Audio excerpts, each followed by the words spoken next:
All right, on to the Give and Go Awards. So, Roshan, the parameters for this, obviously you know, but just for our listeners, we have set a list of very random awards that have nothing to do with the actual NBA awards. But to be honest with you, I was thinking about this the other day. Like, the NBA awards some of them are so dumb. Oh yeah. Like, and then they added even more dumb ones. Like the Clutch Player of the Year. Like, what are we doing? Yeah. The Sixth Man of the Year is such a joke. Sixth Man I of the could Year not is care less. interesting because I used to like. I feel like there was a time, and maybe this was just like bias from like you growing up a certain way and you liking the way things always were. Yeah. Like when it was Jamal Crawford and stuff, I guess it still was kind of ridiculous because it's like this guy could start easily. Oh, It's yeah. just because he's a good scorer, but he's not gonna be like the A unit scorer. So let's make him the Sixth Man of the Year. Yeah. It's a weird award because if you play too well, then you're gonna be a starter. And It feels like a union lobbied for this. Like, Yeah. the bench union of players were like, we want the Sixth Man of the Year award. Yeah, and it's just gotten dumber over Yeah. time, to be honest. So Especially since we don't really have as many guys like Sweet Lou and Jamal Crawford. Like bench scorers look different now, you know? Yeah, exactly, and that's why I think I've soured on it even more. And then I've always hated Clutch Player of the Year, which is a new award, and I've never been a fan of it. It's pretty much well. First of all, it's just because Clutch is usually so subjective, and now Oh my gosh, yeah. to turn it into an award, is anyone gonna ever be like, oh man, this guy was the Clutch Player of the Year twice? Okay, he's probably good, but I don't know. We're statifying something that I just don't think should be statified. Now, I like bringing up the stats when we have the conversations of who is clutch, who isn't clutch, but then to make it an award just seems like, I don't know. I don't like it. Yeah. I don't like the idea. I think it's just another example of the NBA, unfortunately, just being a little bit out of touch with what fans really want. Yeah. Like, they're like, oh, everyone's talking about who's the most clutch and da-da-da. Yeah. That's like a very first take kind of idea. Like, it's fun and nice, but every year we've had the award, the winner has been like a unanimous selection. Yeah. It's easy, just who has the most clutch points and who had some clutch moments. But I don't really care. Yeah, exactly. You know what I mean? Yeah, no, that's exactly right. It's come down to who leads the league in fourth quarter scoring, who leads the league in clutch scoring, and those aren't bad things to keep track of. Do we need to make that an award? No. Is that because how do you even debate this? I don't know.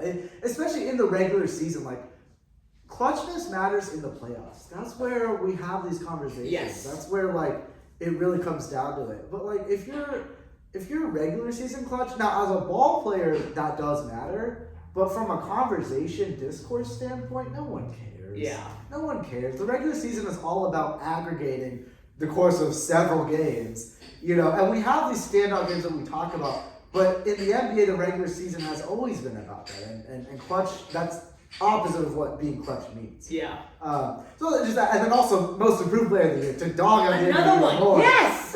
No, you're hitting it. Has been an absolute joke for many years now, and never actually goes to anything super impressive. It always goes to, this guy was a lottery pick, but he took a couple years to figure it out. So now let's give him most improved player of the year. And every year we have the same conversation. Is it a superstar leap? Because that's harder. Yeah. Is it little guy leap who did nothing? What if they didn't even play last year? Can you be the most improved? It's always the same thing, and we always figure out some random parameter that year, and it just doesn't tell us anything. Yeah. So, anyways. Yeah. Oh, sorry, you were gonna finish. No. I mean, that's exactly right. It's turned into. It was already a kind of bad idea, and it turned into guy who made the superstar leap, which we don't need a stat. We don't need We were already talking about it. Yeah, we're already talking about it. If it were going to the Jordan Walshes of the world and things guys who were a second round pick and they were riding the bench and they really figured it out, then I sort of get it, but terrible. Yeah. So, anyways, all that to say, we're here to save the NBA awards with the Give and Go Awards. So what we've done is come up with a list of seemingly random NBA awards, but things that I think actually do give us a fairly good and interesting snapshot of what the season looked like. And we sent it out to a bunch of family and friends, had people vote on it, and I haven't seen the results yet.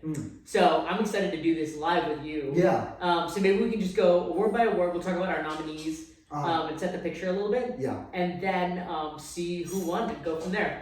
So I'm just going to go from the top of the list. With the actual best player in the league award. For the most part, we tried to make this list only 25 to 26 season awards. Yeah. But this one, I want to say, like, who is, like, when the chips are down, who's actually the best player in the NBA? Okay? We had 4 nominees, as we should. Jokic, Wemby, SGA, Luka. I don't think I need any introduction of these guys. Yeah. And our winner, wow. I was curious. It's a tie. Really?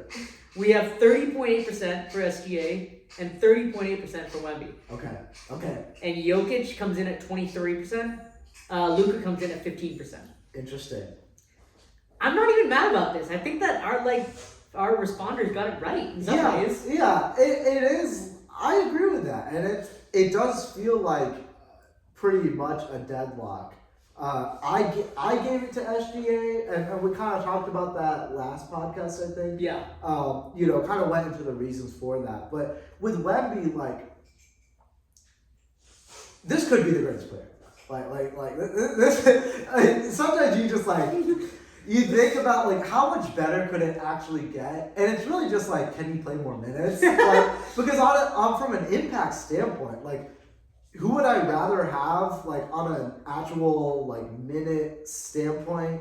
Who is better when they're on the court? I would give that to Wemby. Yeah. And if that's your criteria for who's the best player in the league, I think it's a fair criteria. And under that criteria, whatever you say, I would give it to Wemby. So that's now I think SGA has earned it. I think Wemby needs to take it from him. And he's kind of done that in the regular season, but we need to see more. Yeah. All those are fair points, and that's why I give it to SGA now. But it's really close. It's really close. Yeah. And I think one thing that is kind of not talked about enough with Wemby is the pressure that he puts on the rim.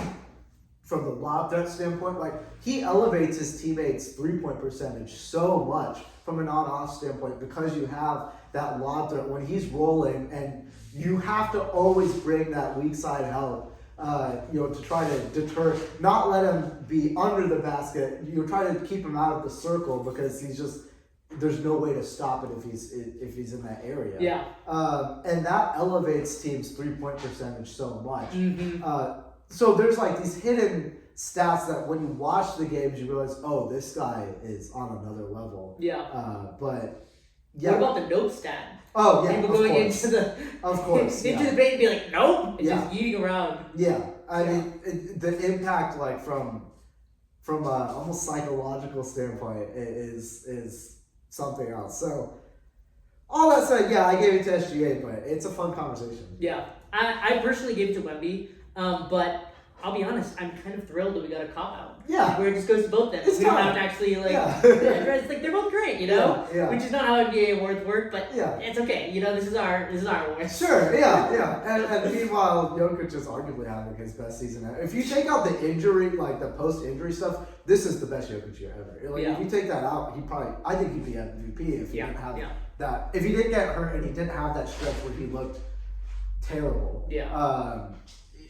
He would probably win MVP. He still could. Like, I think there's people who are going to vote for him, Yeah, I think so. I don't think he's going to do it, but, like, we're really understanding, like, hey, this is one of the best players of all time having an all-time year. Yeah. On that note, who did you have for? I know you said SGA best player of the league. Yeah. Who would you have for MVP? The actual SGA award. SGA. Yeah. Okay. And I think seeing him navigate all those different scenarios with guys being in and out of the lineups and really steadying the ship and still being that guy offensively, even when you don't have, like, 40% three-point shooters on the opposite wing, or Jalen Williams ready to attack the closeout, like any skill with it doesn't matter. Yeah. He's the MVP. Yeah. I gotta agree. I looked pretty carefully at Jokic and Wemby. Yeah. But I think you're right. SGA was MVP of the league. All right. Number 2, we have the Get a Stop, Get a Bucket award. The nominees this year were Jaylen Brown, Scotty Barnes, and Kawhi Leonard. And the winner, drum roll, was with 3/4 of the vote, Kawhi Leonard. Yeah. Wow. Yeah. I had Jaylen Brown. You did? I did. Yeah. Oh, okay. Yeah. All right. Interesting. And I'll tell you kind of my reasoning for it. Okay. Was I do think that Kawhi Leonard right now is probably the better get a bucket, get a stop. And he's been that way for a long time, right? Yeah. But I also think that this is like a season-long award. I'm not trying to use the same criteria as the previous one, who's the actual best get a bucket, get a stop award, you know?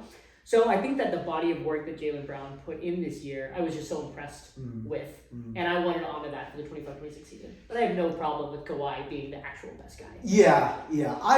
This is like the Kawhi Leonard award. Yeah, we could just call it that, honestly. Yeah. This is the Kawhi Leonard award. And so in my mind, it wasn't very much. Like, Jaylen Brown is, I mean, he calls himself the best two-way player in the league, and sure. But when I think of like this specific award, like, they're almost different in my eyes. Like, who's the best two-way player in the league, but who's the best like get a stop, get a bucket guy? Because defense isn't just isolation defense. Yeah, you know? right. But this is just isolation defense. And I think when the chips are really down, like, I don't know. I'm not taking anyone over Kawhi. And he's had such a good year. Yeah. I do want to talk about, because I thought it was interesting. I mean, neither one of us nominated like any of the MVP guys, which to me, it wasn't just because, they nominated for MVP. I don't want to put them on this award. For me, at least, it was very intentional. Because Wemby, I think, has to grow in that get a bucket. Yes. And also isolation offense, right? Yeah, isolation offense. And also, like, it's different when you're a center talking about get a stop. I guess you could say, Wemby, go get a stop. That's true. That's fair. But the isolation offense, he had, a couple game winners. Sure, I'm not saying he can't do it, but of course. it's just like, it's just not what I think of. Yeah. I don't know. And then SGA too, I think, he gets by on reputation. I think actually people have kind of caught on to it, but he's not a Kawhi, Jaylen Brown defensively. No, and definitely not. He was at one point in his career, and like, it's not like I'm saying he's like not a good defender, but it's just not like he's I think he's an average defender. Yeah. And so he's the obvious get a bucket guy. Like, he's maybe the best get a bucket guy in the league. But he's I don't the get a stop part is kind of where I didn't really put him on there. Yeah, I appreciate you like mentioning the MVP candidates, because obviously they're up for MVP.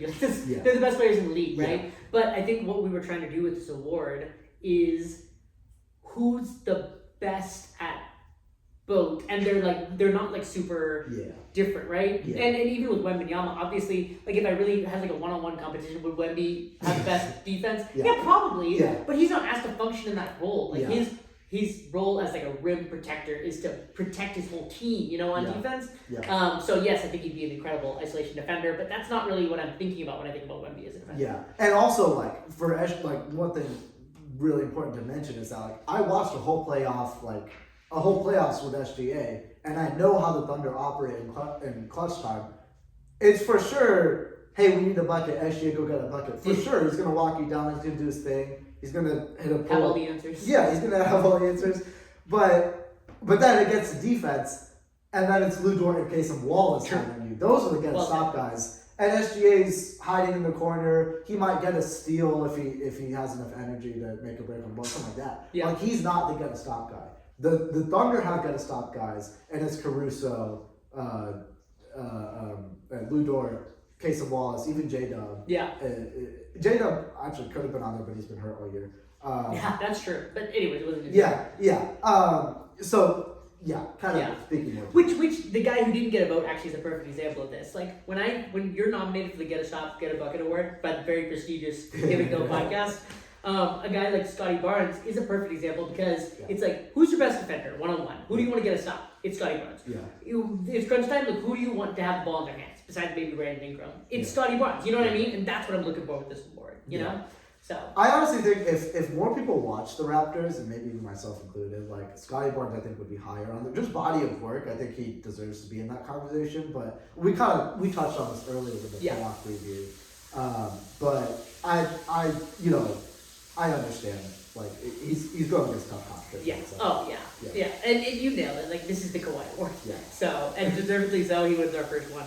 So next up, we have the No Dribbles Allowed Award. Now, I'll admit, I'm a sucker for defense, so I know that I skew some of these awards towards defense, but also that's just to balance out the fact that the NBA has two all-defensive teams. You know what I mean? Like, defense isn't always valued in the award season. Mm-hmm. So the No Dribbles Allowed Award, which is given to the best perimeter defender, we had 5 nominees, and only 3 got votes. We had Kason Wallace, Asar Thompson, Jaden McDaniels, Peyton Watson, and Dyson Daniels. Do you want to guess the 3 that got votes? I'm gonna say Asar Thompson, Jaden McDaniels, and Dyson Daniels. Nailed it.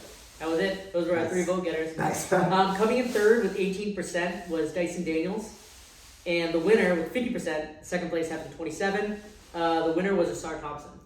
Yeah, that was my vote, and I think we got it right. Yeah. All these guys are obviously so deserving. Yeah. But here's the definition: you are not allowed to dribble around Asar Thompson, and it's special and it's fun to watch, and he deserves this award. Yeah, absolutely. I mean, he's one of the most active, energetic players in the league. Just kind of in general, but you really feel it on defense. Like he doesn't give you the space to go anywhere. He's always there before you are. But yeah, like you said, I think like any one of these guys are guys that like you don't want to face when you're thinking of like, oh, our offense against their guys, and you're worried like, what if they just stymie your superstar? You have that offensive engine who like, can do whatever, but they don't have to face this guy every game, and that's what like wears on you. And every single one of these guys, I think, are deserving of that kind of consideration, where it's like, man, like, you wake up in the morning and you feel for your star. Like, he has to face like 40 minutes of this guy hounding him, in these playoff games. I'm not looking forward to that. And yeah, every single one of these guys, I think, is deserving of that kind of consideration. Yeah. Asar Thompson's been the best this year. Yeah. Something fun about the young athletes caring about defense these last few years is getting to watch some of these, like watching Jaden McDaniels guard KD earlier this year. Obviously, Peyton is a Rockets fan, but I was still just blown away by what this guy does. You know, similar to Peyton Watson against Ant. You know, there's just some exciting stuff coming up, and we don't get to just watch the bags. Like I want to see someone get stops like repeatedly. You know, so I'm excited about that. Yeah, that's where you're like worried because you're so used to watching easy success, and then it's like, oh man, like, did they figure it out? Because it's easy to look really good in the 82 games, but like, I don't know, sometimes they're like these guys that like, the playoff pressure's on, the playoff defense is on, and suddenly their game looks really different, and you're like, oh man, did I really overrate him? Like, it puts a different spin. Yeah, and there were a lot of guys we could have included on this. We didn't talk about Dort. Yeah. We didn't talk about Ahmed. We didn't talk about obviously Nembhard and Nesmith have had a weird year, you know. Yeah. But there's a lot of exciting on-ball defensive players. Yeah, Aaron Nesmith is still like one of my favorite guys. The only guy I've ever seen stay figuring out Brunson. You know what I mean? Yeah. Which is not to say that he's figured him out, but I want Aaron Nesmith on Brunson more than I want anyone. You know? Yeah. Yeah. So, anyways, on to the game of the year. I do want to talk about these just a little bit because of how maybe everyone doesn't remember all of them, so I'll just give a little bit of context. Yeah, sure. The first one, we have our OKC versus Houston opening night, double overtime, the return of Kevin Durant on a road contender against OKC and a team that they don't like each other, and he missed free throws and followed by SGA clutch buckets to win the opening game. OKC versus Denver. This was March 9th when Shea hit 2 step-back threes in a row to win it. Then Denver, LA. This was Luka push-off play on a buzzer beater. Just an incredible game, an incredible shot by an incredible player. Then we have Charlotte versus Dallas. This one might have been snuck in by me, to be honest with you. But that game was stunning to me with Cooper Flag 49 versus Knipple, and then just straight bucket for bucket, like the story of the two Duke players from rookie years. You know, it was just exciting. And then the Miami-Cleveland game that I feel like people forget about this one I because did it wasn't. forget about this. You did? You have to remind me about this. So it was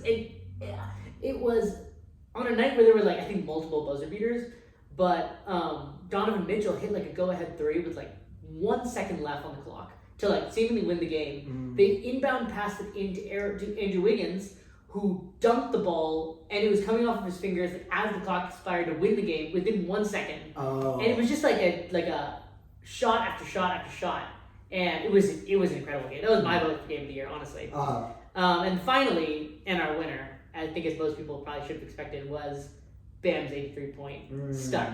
Okay. With 38% of the votes. I wouldn't We have had a lot expected of that, things. actually. Really? No, I wouldn't have. I think it just got the most noise. Like a lot of people probably didn't even watch some of these games in their fullness. Yeah. But nobody's gonna forget the Bam game. Yeah, that's true. I mean, I remember like when it happened, like it's kind of one of those things where it's like this is like a random game, but like I'm watching like I think it was Prime Video, like it wasn't even like Were you watching it live? It wasn't even a national like TV game, but then on Prime they were like cutting in and out for they're like guys, Bam Adebayo might break Kobe's record. Yeah, like it was, and then the game itself was very interesting because, and that's why I thought it wouldn't win because it wasn't like a true basketball game in every sense of the word, but like it turned into a different sport in the fourth quarter, which I have no problem with, but like it's almost like the Wizards weren't trying to win; they're trying to stop Bam Adebayo from getting points, and the Heat weren't trying to win; they're trying to get Bam Adebayo points. And it was like a completely different ball game than anything you've ever seen before. Yeah. And that's what made it so exciting for me. But like I remember I was talking to like some friends at the time, and they're like, "Wait, stop everything that you're doing! Bam Adebayo is like going crazy right now," and it's just like one of those moments where it's like, "Where were you on this random night?" When it's a where were you night. You're right. And that's what makes it so memorable. Yeah. I think that's if you're saying that one, like that would be wise because like all these other games, like yeah, they're great, and you go on SportsCenter the next day or you open like Instagram or Twitter or whatever the next day, and you're like, oh my goodness, Shea had buzzer beater threes or whatever. Yeah. And that's great, but like this is like in the moment, everyone's like, this random Miami Heat versus Washington Wizards game is suddenly must-watch television. And yeah, I had the game on League Pass. I turned it on at that point, and so I was watching that on the computer while I had it on Prime too. Yeah. That was definitely probably the most memorable game. So yeah.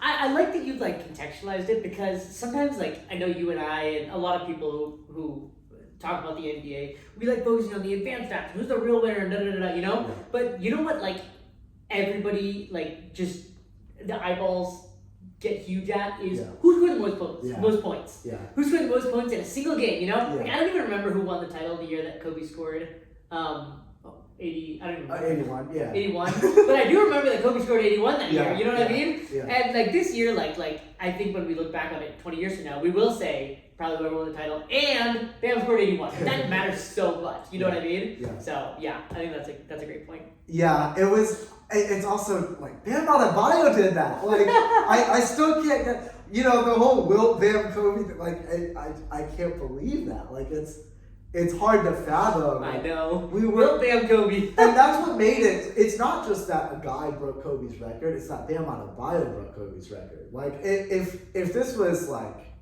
If Luka was guarding for Luka would always be my pick to like who would break that record? He still is. Luka is and he still would be like if I had to say who's gonna be the next guy 80-point scorer, I would put Luka Doncic number 1 overall pick.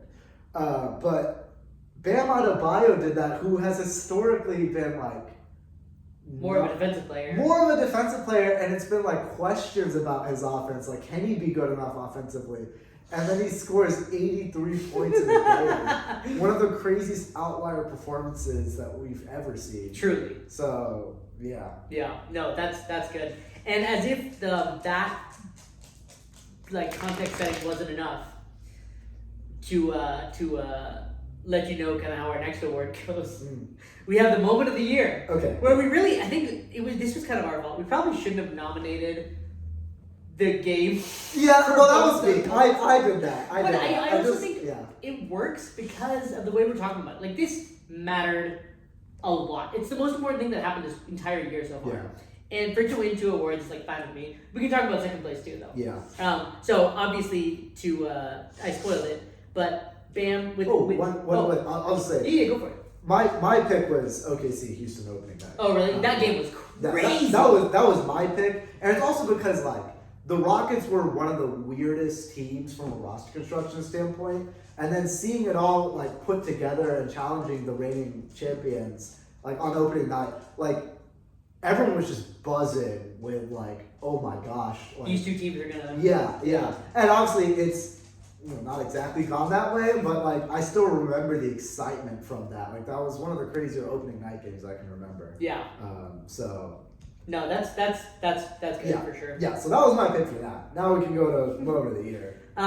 Which with 53 points, it was Bam scoring 83. Yeah. But I think a deserving second was with 30% of the vote was the Spurs beating the Thunder. Yep. 3 times in a month. Yeah.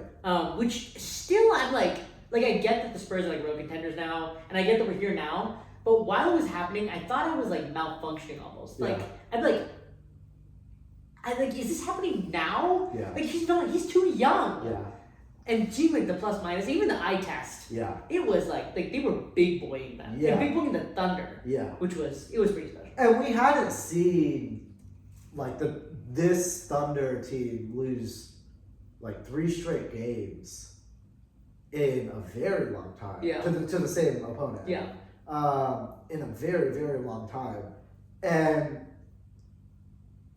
looking at it and being like, the Thunder might not be the best team in the league anymore. And it's already here. Yeah. And watching that, like, the chain being snatched in real time where I don't think anyone really predicted that. No. Like, but that was a statement. That was an absolute statement. And yeah, like you said, like, am I watching these things correctly? Like, you always think like, oh, maybe you'll get one, but then they're going to lock it in. You know, they're going to turn up the ante. And like, that's what you've always, anytime the Thunder are ever pressed, it's like, oh, they're going to up the pressure. They're just going to fight harder. Shea's going to hit his shots. He's going to get his. And you can't beat that. And then watching them like go to those same tools, those same ingredients, and it not working. Like there wasn't anything that they were doing that could stop this guy. Yeah.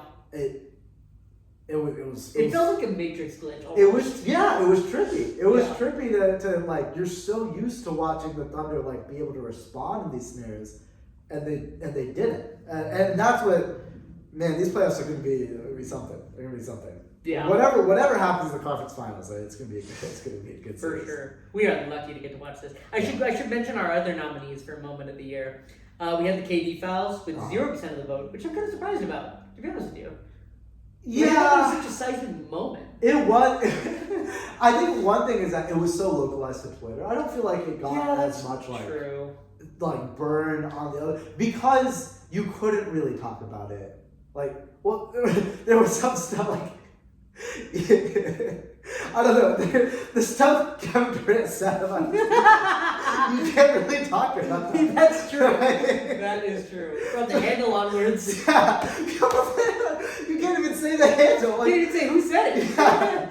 And also, there's no proof. Like, it's a little irresponsible. Like, if you're like one of these major sports networks, like, to be talking about it and taking it very seriously is a little irresponsible. But we all know it's what happened. We all know that's true. So it was very localized to like this kind of almost independent journalism type of attitude that the fans were taking on Twitter. Yeah. But that's why to me, and then also ultimately the Rockets haven't imploded. Like, no, they haven't. They now, granted, you can still talk about the flaws with that team, but they haven't imploded like they haven't imploded like I thought they would, and they thrived off the negativity, and I don't know, whatever. Yeah. So I think you hit the nail on the head for why this shouldn't have won Moment of the Year is because the Rockets were a good, not great team before. And they're a good, not great team after. You know, like nothing. It's not like it changed the course of the league. You know what I mean, or the season. It was just fun. Which is not true about this next nominee, which was Tatum's Achilles return,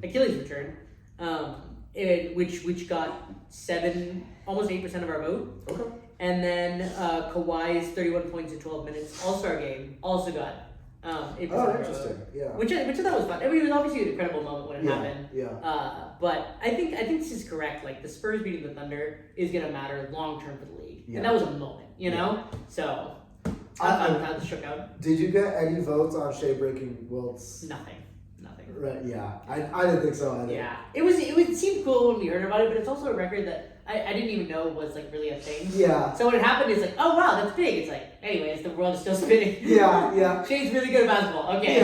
Yeah. It's kind of like, yeah, I don't know. It was a little. I don't feel like it was as big of a deal. Like it's a big deal to break any Wilt record, really. But I don't know. Yeah. We brought up Wilt a lot this year. Yeah, we did. Yeah. You know? Yeah. So, all right. Next up, we have the Flawless Execution Team Award. Wow, I am genuinely surprised. We had 4 teams, and this wasn't meant to just honor the coach. Obviously, he's like one of the main catalysts of it, right? Uh-huh. But a team who they executed their style most flawlessly, right? So I wanted to give like space for different expression. Obviously, the Thunder played really differently than like last year's Pacers, you know? Mm-hmm. But both those teams executed what they wanted to do really well. So the 4 teams that we thought had the best execution of their own style were the Celtics with their kind of team discipline, the Pistons with their bigger than you style, the Suns, who I wanted to shout out because they obviously aren't in the same tier as some of these guys wins wise, but considering their personnel, I think that Jordan Ott just did a pretty incredible job of getting the most out of these guys and causing them to care, you know? Especially a team that last year looked like the complete opposite. Yeah. So, anyways, they didn't get any votes, but I still wanted to shout them out. Yeah. And the final team was the Spurs, whose identity is pretty obvious considering how much their best player cares. Yeah. Run and gun, and then Wemby doing his thing. And just hellacious defense.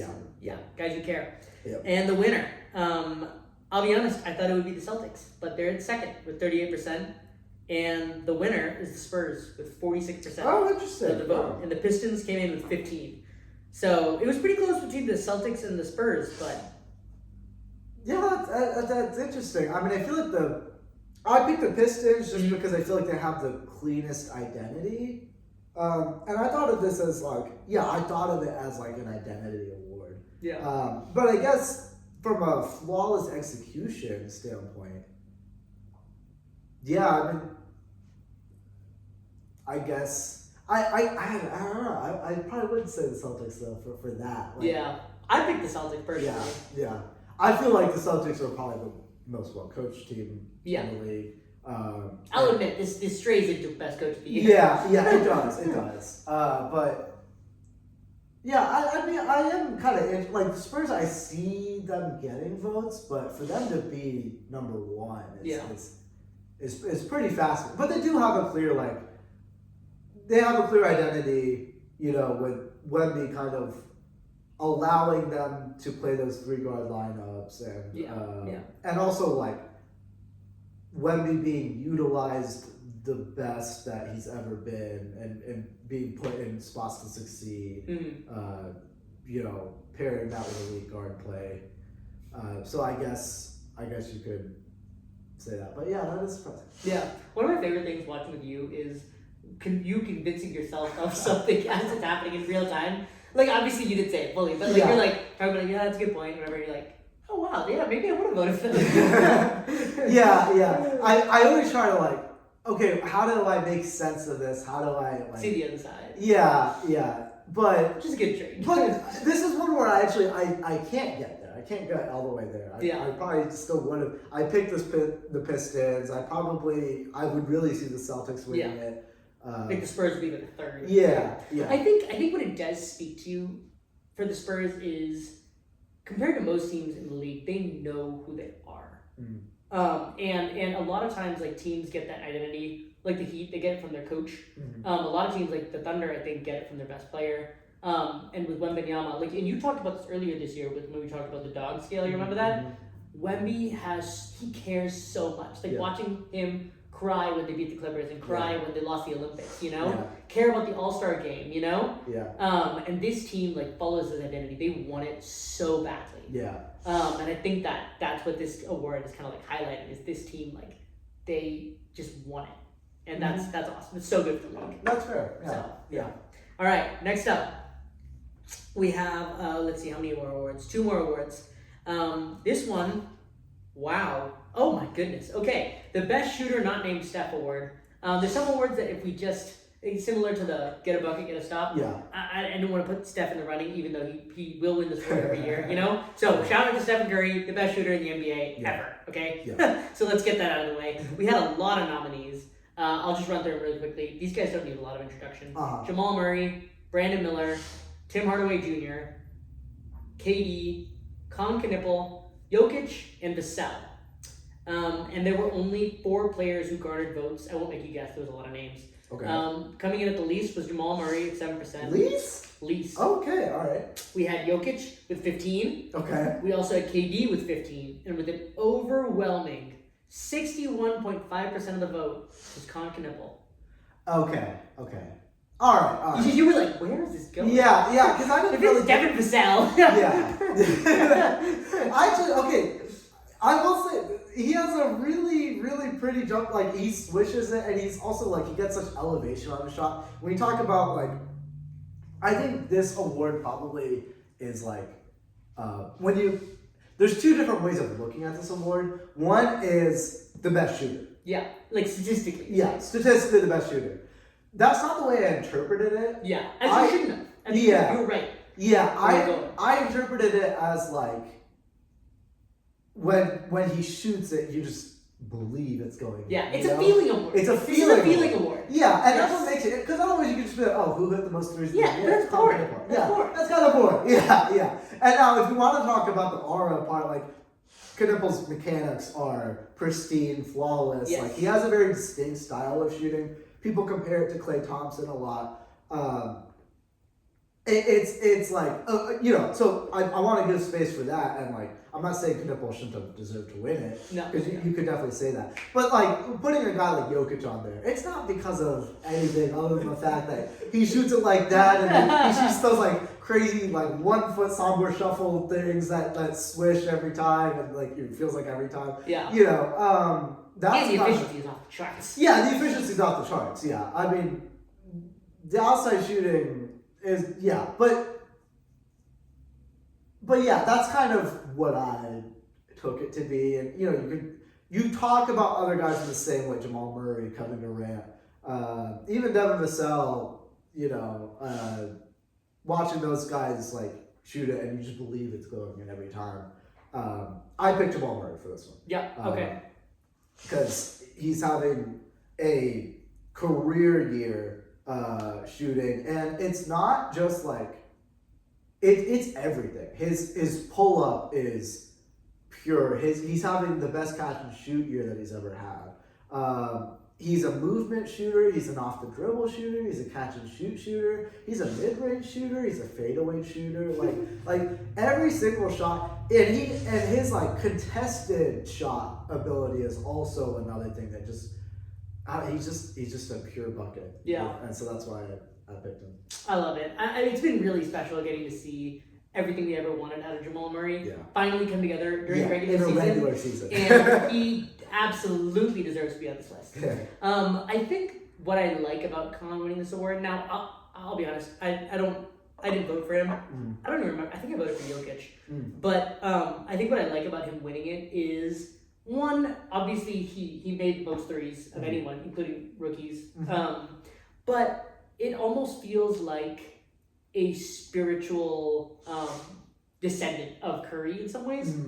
In that, like, obviously when Curry came into the league, he didn't like immediately become the best 3-point shooter, but Curry set the standard that the rest of the league then began to try to follow. And we knew eventually we'd have a rookie who is just like, who grew up when Steph Curry was that guy, you know what I mean? Not like someone like Ant who's become an incredible 3-point shooter, you know? So seeing someone like enter the league at this moment who his entire middle school, probably high school career has been playing like this, and to get to see like what the new generation of player kind of looks like, I think is fun. I don't think that he necessarily deserved to win, but I'm rooting for him to keep this ascendance and become one of the next great shooters in the league. Yeah, interesting. Yeah, I almost like, I don't know if I view it exactly like that, just because like I feel like he's a little bit more, his shot profile is, I think, a little bit more traditional than, like, so I compare it to Klay Thompson, but you could compare it to, like, a lot of the other great shooters, like, well, Ray Allen was a great movement shooter, but, like, I feel like Steph had, like, this fluidity about him. Yeah, that's true. And the off the dribble stuff is unparalleled. Yeah. And you know, it's the handles paired with the shooting that kind of made Steph so lethal. But yeah, Khan's just, like, I don't know, technically better than like anyone in the league. The Klay comp is excellent. Yeah. So, and I agree. Like, he's grown up playing that way. You know, the 3-point shooting, like growing up in the 3-point shooting era. Yeah. Great. All right. For our last award, we have the Role Player of the Year award. In my opinion, this is 100% what this. If we were to keep the Sixth Man of the Year award around, it should be something more like this. Okay, yeah. Because it doesn't just be. No, we still like classify. It can't be your best player. Your second best player. You know, we talked about it being at least the third best player on the team. But people can fill in like different roles. It's not just the shooter off the bench or the guy off the bench. You know. Yeah. But to me, like this, I want someone who like cares. This to me is like it pairs being a good role player with like just being a hustle player. You know? So, anyways, it's something I'm passionate about because I'm not the best offensive player of basketball, so I care about hustle. Yeah. So, the nominees were Gillespie, Colin Gillespie, and I kind of wanted to throw Goodwin in here too, but we just got to pick one guy. Yeah, well, that's an interesting. I mean, I loved Jordan Goodwin. Yeah. Role player of the year is kind of crazy. I love it. Yeah. One guy who, this was like tough for me to add. I'm curious what you think. Nickeil Alexander-Walker. There's a question if he's the second best player on his team. Yeah. So I don't know if role player really fits, you know. But that whole team is like almost like a team of overachieving players. So I don't know what to say. Trey Jones on the Bulls. For if you watch the Bulls this year, that guy cares, and I like love watching him play. So that was fun. Similarly, Jose Alvarado, another guy who I think really cares, and it's fun to see him play. Yeah. We have Isaiah Stewart, who is like, to me, like the definition of like do the dirty work role player. Yeah. Sometimes a little too dirty, but we love you, Beef Stew, sometimes. We have Hugo Gonzalez, and I don't even know how to say his first name. Keita? Neemias? Yeah, I think so. Neemias Keita? Anyways, you just call him Keita. Yeah. But I think it speaks to the fact that the Celtics were the kind of team that they were, that they had those two guys, and Jason Tatum, which is I was trolling. You were trolling. I know. I'm very sorry. I had to do that though. I thought it was funny, especially because like Jaylen Brown and Derek White aren't that good. You know what I mean? Yeah, that obviously. Yeah. Post Achilles, Jason Tatum has been like one of the greatest role players I've ever seen. And there's no shame in that. Like I don't know. There's no shame in it. Like he's not. When he shoots, it's obviously because he's trying to find his shot and not necessarily. So it is what it is. But he has done everything very technically well. And I honestly think that like it's a little like old man LeBron-esque, just in the way that Tatum has learned to fill any role that he's being asked upon. Speaking of guys who can guard every position. Tatum's that guy. Yeah, and we clown on it just because like I've done my fair share of clown. And that's where like this wasn't supposed to be shade. Like I was trolling, but I'm also like I'm using it in a weird way to give Tatum his props, because if this were any other like player, this is saying like this is a really good attribute to have. And like we talk about old man LeBron, and like that's one of the things that makes LeBron like one of my favorite guys to watch, is just that he can do really whatever you need.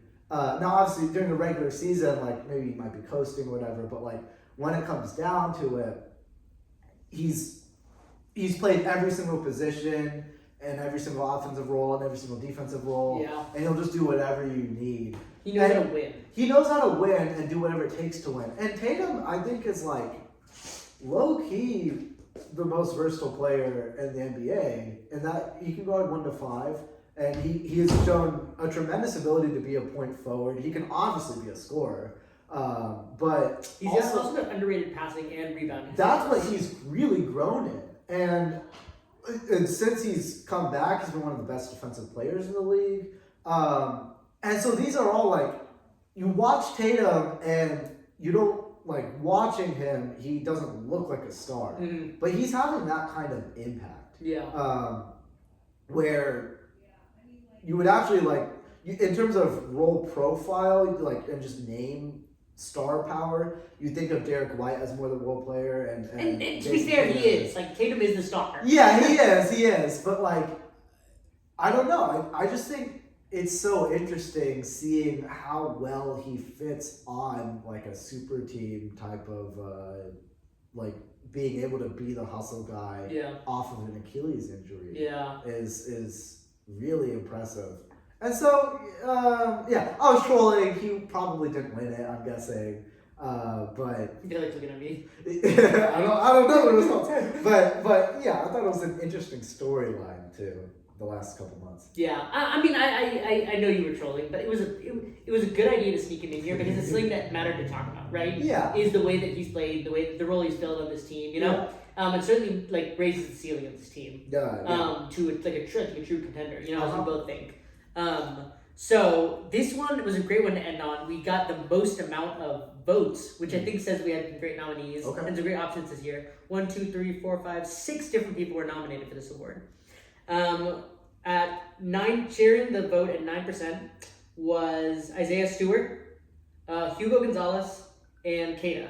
Okay. At 18% was Trey Jones, and unfortunately winning the award were the two like role players in Nickeil Alexander-Walker and Jason Tatum. So what? Wait, what? Yeah. They tied? They tied for first. That's crazy. Okay, all right. Well, I guess I said all of that thinking that like I was focusing on one guy who probably didn't get any votes, and he ended up tied for first. Yeah. Wow. Okay. It is funny, and I get that. Like obviously, like I think people pick the 2 best players in this category, you know. But it is like just nice. Even just talking about the nominations, like all these guys worked so hard. And I think that I couldn't have cared less who won because they all talked about. I agree. I didn't really like put too much stock into I picked Nickeil Alexander-Walker, which means if I did pick that Tatum, I think I don't know. I don't remember what I picked. I gotta look. It was Trey Jones or no. Okay. So. Yeah, I picked Alexander-Walker. I know he's taking on more, but I think it's almost like part of a role player is that like. You're not a star guy, but like, if your star is missing for one night, are you cooked or are you like, oh, let's see what he does with the ball in his hands, you know? And Alexander Walker, to me, at this point in his career, is one of those guys. And if he makes that leap, that's where it's like, oh, we saw this coming. Yeah. Because he's taken a leap in the ball handling and the shot creation. If he ever gets there. But right now, I feel like he's at that perfect point where he's not too good to not qualify for this award. Now, he plays for a team that kind of needs him to be more of a star. But, like, when I think of who he is as a player, I still think of him as more of, like, a role player type of guy. So. Yeah. So I think that fits. You know, one guy, in hindsight, who I wish I'd added to this list was Dennis Jenkins on the Pistons. Oh, yeah. I think he did a great job of keeping them afloat when Cade was gone, and it really looks like that team has needed a second like guy who can have the ball in his hands. And I think he could fill that role like pretty admirably for them. Yeah, there's a lot of guys. Like one thing that's kind of surprising about this, and when I was filling it out, like I could have like gone roster by roster, and I didn't think about it super deeply. Sure, but like you could look at the top teams in every conference, and they have to have good role players. For sure. I mean, we could have filled this list with just Thunder people. Yeah, you could fill the list with Thunder people. I mean, and those are all 3 and D guys, like dream role player type of guys. The Spurs have Keldon Johnson, Devin Vassell. We didn't even mention Keldon Johnson. I wouldn't talk about those guys like they're stars, but they're really good role players. Oh yeah. you know, I'm sure the Nuggets you can pull out a couple of names. Now, a lot of those guys are like kind of verging on stars. Yeah, true. But like every good roster is going to have those kinds of guys. So you could like fill this list out with 20 guys. We just picked whatever names come to our heads. Yep. For sure. We had a few. I asked people, who do we miss? Submit a nomination here. Hopefully, it's clean. All right, we're good. One was, someone said Anthony Edwards. I'm not really sure for what they were trying to nominate him. Okay. Let's take a guess. Get a sock, get a bucket. Oh, that could be a good one. Like when he cares. It's a good one. It is interesting seeing him like take on a challenge. Like it. Sometimes he decides to turn it on and you're reminded of, oh shoot, this guy's one of the best athletes in the NBA. Yeah. And he obviously can get a bucket. Oh yeah. So that's a pretty. He also could be. I mean, he still I think is outside of that top tier group. Yeah. But he's definitely the next group of actual best player in the league award. Yeah, You know. Yeah. There was a time when I thought the discussion maybe got a little out of hand. People were talking about like Anthony Edwards has passed Luka. Yeah. Which I don't agree with that. But to be fair, he's still young. Like I'm still waiting for Anthony Edwards to speak, and I'm excited for him to join that discussion if he ever does. You know. Yeah. We also I do want to talk about the best shooter not named Steph award. Like Anthony Edwards, obviously maybe not like percentage wise always. Yeah. But he's been creeping up 3-point scoring charts. Yeah. And I think that he like really has upped his game there, and I'd love to see where it keeps going. One of the craziest, like, to be honest, the NBA version of Josh Allen. Well, yeah, I'm literally thinking that. That's such a good comp. Yes. The 3-point shoot, the shooting development of Anthony Edwards from going He's from just studied. one of the worst shooters in the league as a prospect, as a rookie, and then just steadily getting better and better every year. And until last year when he started the gate shooting 10 threes a game and making like 40% of them, and everyone was like, oh my gosh, what is happening right now? Yeah. And he's kind of kept on that kind of like ability at least. Like, you know, obviously he's not taking 10 threes a game, but he has that ability and he can get to that whenever he wants. And now it's like when Anthony Edwards takes a three, you're not thinking, oh, phew, Anthony Edwards is not driving to the rim. It's not like that at all. Not at all. You can't leave him open. He comes off of a ball screen and he elevates and you're scared. Like, and to go from that development is crazy. Yeah. It's like everything that I'd ever want for Amen Thompson. Yeah. And what's like cool about it, and just to speak to how good of a player and a worker that Anthony Edwards is every single fan wants these guys on their team, whoever it is, their role players, their wings, if they could just dribble a little better with their left hand, if they could just finish better, if they could just shoot better, you know? But there's a reason it's hard to be a star in the NBA, and it's because it takes a mentality and a work ethic of a guy like Anthony Edwards. So, anyways, we spent hopefully more than enough time talking about him. I also got a answer. Kyle Lowry is the GOAT. I'm sorry, he's not, but shout out Kyle Lowry, I guess. I didn't even realize he was still in the league until I was watching the... Is he? Yeah, he was on the bench. I think he's on the Sixers. I think. Oh, is he? I don't remember. I saw him on the bench in one of these Sixers playing games. A few years ago. He's bounced around. He's definitely been back to a great candidate. Wow. But anyways, he's somewhere around. All right. I also got a nomination for Best American White Man, which I think is a fantastic idea. Okay. And this person mentioned Chet. Oh, all right. I would say Austin Reeves.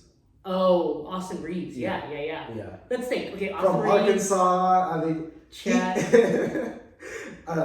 Cooper Flagg's got to be in the conversation, right? Yeah. Obviously, he's not maybe there yet, but he's looked like a baller this year, you know? Yeah. Honestly, I was revisiting the rookie year race.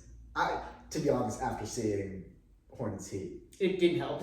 Con's case. Didn't help. Yeah. And I was just reconsidering that, like.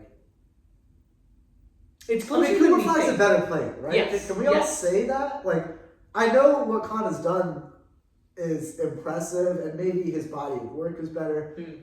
But you watch Cooper Flagg, and like he already seems unguardable. Yeah, he's there. Yeah, he's there. I'm with you. So if we're all just being honest, like Cooper Flagg is where I think he is. He could be the best. It's definitely a race that we talked about being concluded. I'm talking about the rookie of the year, not this white man race. But I think that any voter needs to revisit it. Like it's been the last month especially has been like a different story. Yeah, and I think that if I'm not mistaken, the ballots are being filled out like now, Mhm. right? Not so. Yeah, it- because of the Luka Cade thing. Right? Yes, that's what I We had didn't it. talk about the way. We didn't talk about. I thought the Cade ruling was kind of They weird. just feel bad. Yeah. They just feel bad. Literally, is that Yeah. it?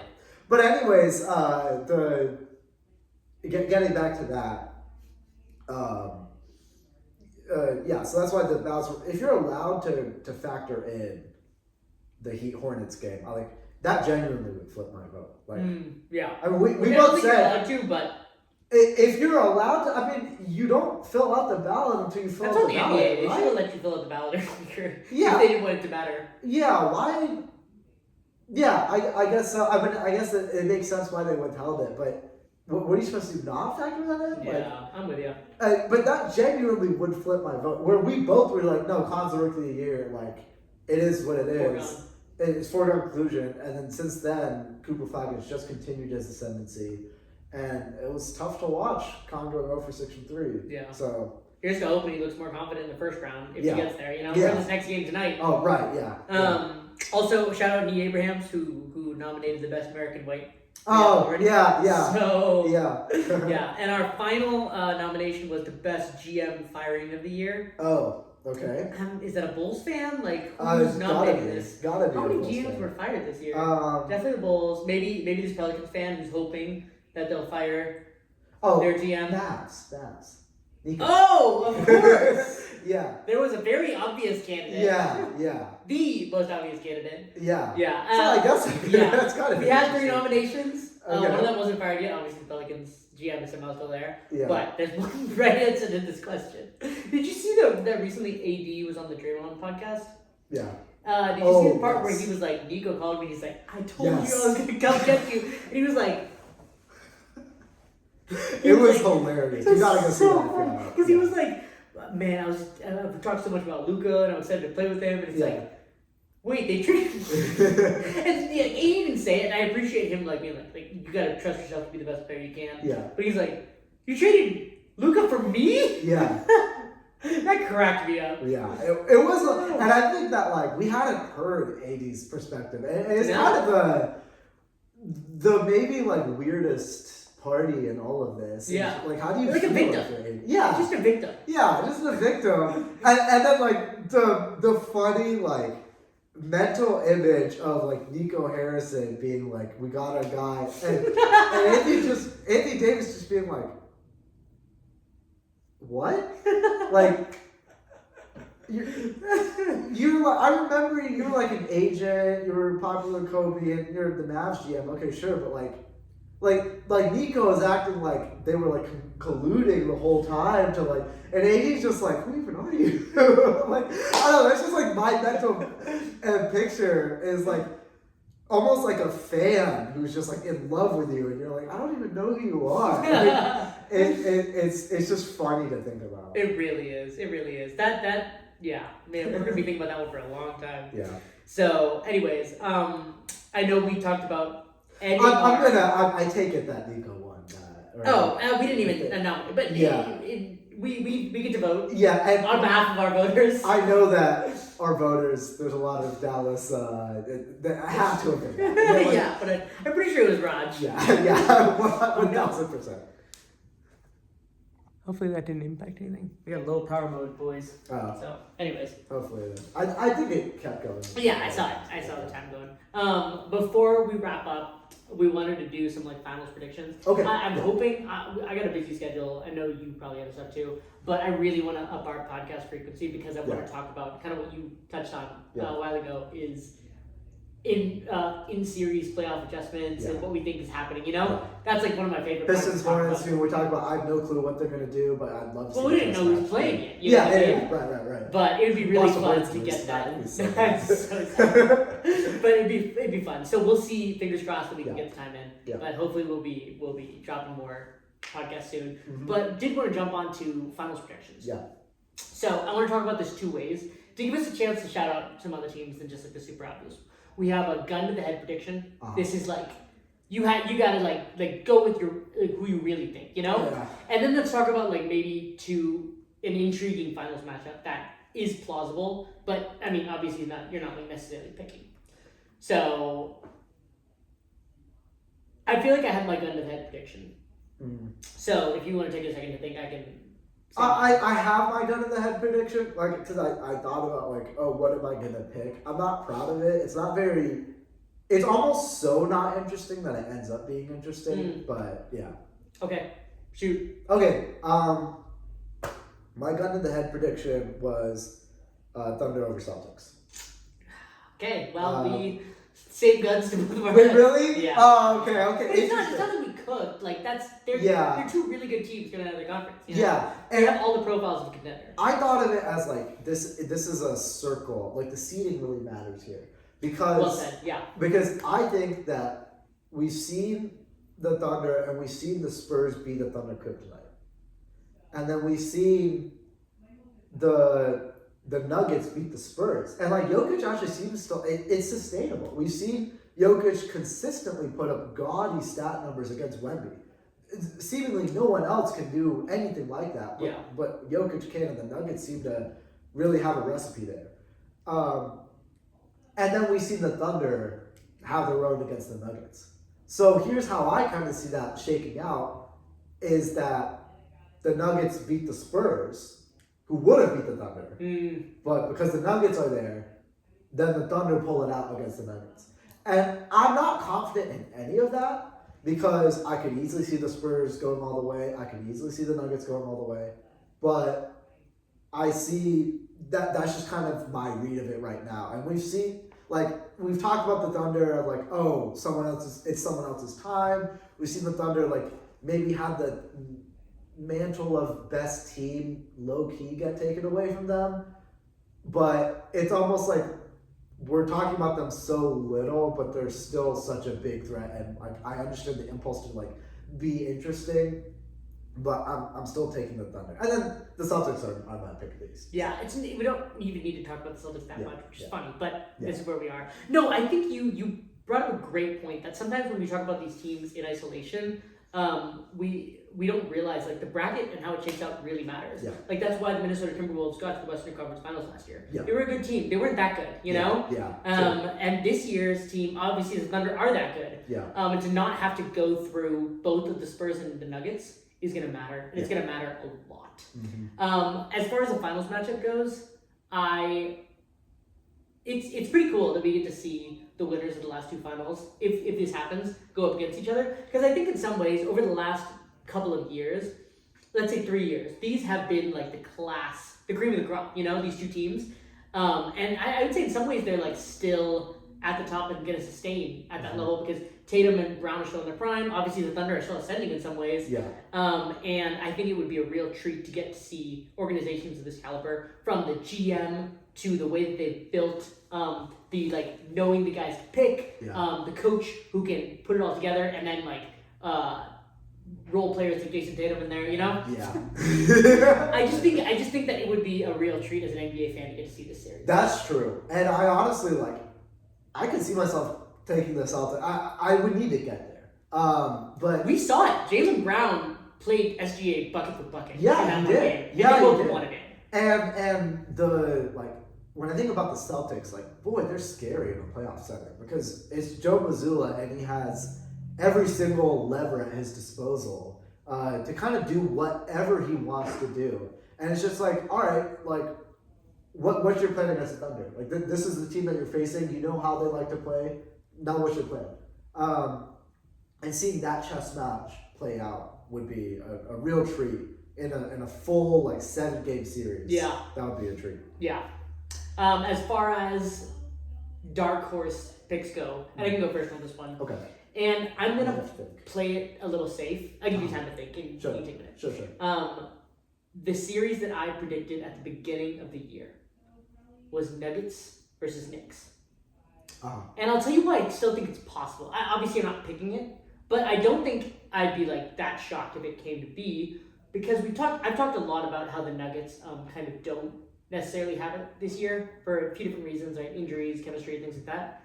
But every year that I think that they don't have it, like, they still have a guy who reminds us about how good of a player he is, and at his best, he's the best player in the world right now. You know. And as far as a fun narrative, as a objective fan goes with these three teams, It would be so much fun if Nikola Jokic re-stamped his place on top of the basketball player hierarchy. Yeah. You're talking about SGA, you're talking about Wemby. It's like, I got hurt this year, guys. I'm still the best player in the world. And with much worse rosters, he's taken incredible teams to crazy lengths, right? Yeah. And now he's a complete team around him. And we saw it in that battle with Nuggets versus Spurs. Yeah.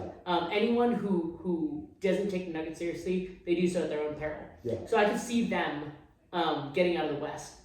And on the other side, funnily enough, I think in some ways, this is broken for the Knicks a little bit. Mm. We talked about the Hawks matchup where I think that they have the guy Brunson and the Yeah. Hawks don't. Yeah. I think that's going to matter when it comes down to like a game 7. Uh-huh. We also know that of all the teams in the East, if I were the Celtics, I'd be most worried about the Knicks. One, because they have like wings who can guard them as opposed to some of the other teams. And two, there is like a mental piece of this. And the Knicks beat them last year. You know what I mean? Like the Knicks get up for the Celtics matchup. Okay. So I wouldn't necessarily pick it, but if I were the Celtics, I would be worried about that. You know, I would be thinking about them as opposed to some of the other teams in the East. Yeah. And when it comes to the Pistons, similarly, again, I think I would probably pick the Pistons as it stands right now. But again, the Knicks beat them last year, you know? And as we see with these kinds of things with young teams that are growing up, I think the Spurs might be an exception, but the Pistons got bounced in the first round last year. Making it to the conference finals would be like the next step. And typically, teams don't just go from first round straight to conference finals, straight to the finals, you know? Mm. So I think that this might be that weird year in the East Mm. that things break for the Knicks. Okay. Okay. So, and if that's the case, I would have Nuggets over Knicks in the finals. That's a very interesting, like, the Knicks piece of that, because I'm gonna be honest, I would be shocked. Really? I would be absolutely shocked. It's been that year for them. I It has think been. I think I picked them. I think I picked them last I think you year, did. I think we both picked the Knicks. But I really would not. I really would not. So I that would shock me. It's interesting because I'm trying to think of like what's like the most interesting thing, and in kind of both conferences, it's hard to be interesting.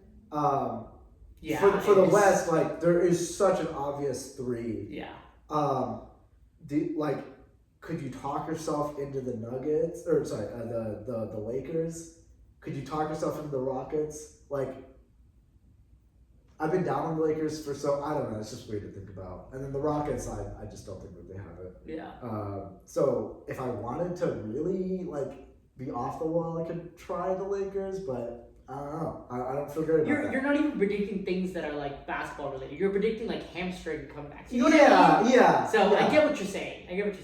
And all that on top of the fact that the Lakers have been outclassed by the Thunder, game after game after, like It's the a worst matchup. losses. It is their worst matchup, and they don't have a chance in that matchup, to be honest. So, yeah, I can't really go there. I really wish, by the way, that we had the Nuggets fall to the 4th seed, and because that was a real possibility, and then we would have had Thunder Nuggets, and then the winner of that faced the Spurs potentially. Like that would have been my preferred seeding, but it didn't shake out that way. Yeah. Anyway, so the West is kind of hard to be interested in. The East is also kind of to me in the same place because I can't get there. I can get there with those Pistons. I can get there with the Celtics. I can't really get there with the Knicks. I would actually say like off the wall pick would be the Hornets. That's off the wall. It would, but it's kind of like the off the wall pick from like a month ago, and then you stop watching basketball. Like that that's would be kind of, when the Thunder took down the Spurs and that young KD when they went to the finals. Oh yeah, yeah. That would yeah. be similar to that. Yeah, it would. Shocking. I don't think it's gonna happen. I mean, that lineup, that 5-man lineup is still, the net rating is still sky high. Yeah. But I just don't think that they have what it takes to go through the Pistons and the Celtics. Like that's a tough road. So what I ended up doing was instead saying, all right, let's take 2 teams that could like face each other, but let's make the outcome more interesting. And so my spicy pick would be Celtics over Spurs. I thought you were gonna say Celtics over Thunder. Oh. I'd be like, okay.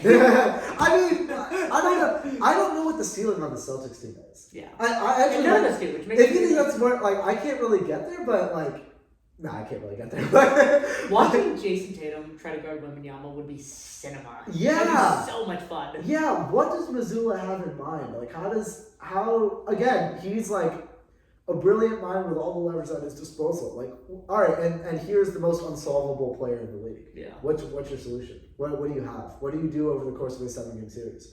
And you have everyone's really fully bought in. You have size and length and tenacity and hustle and shooting and like strength, and you have whatever you need. If it can be done, Missoula would do it.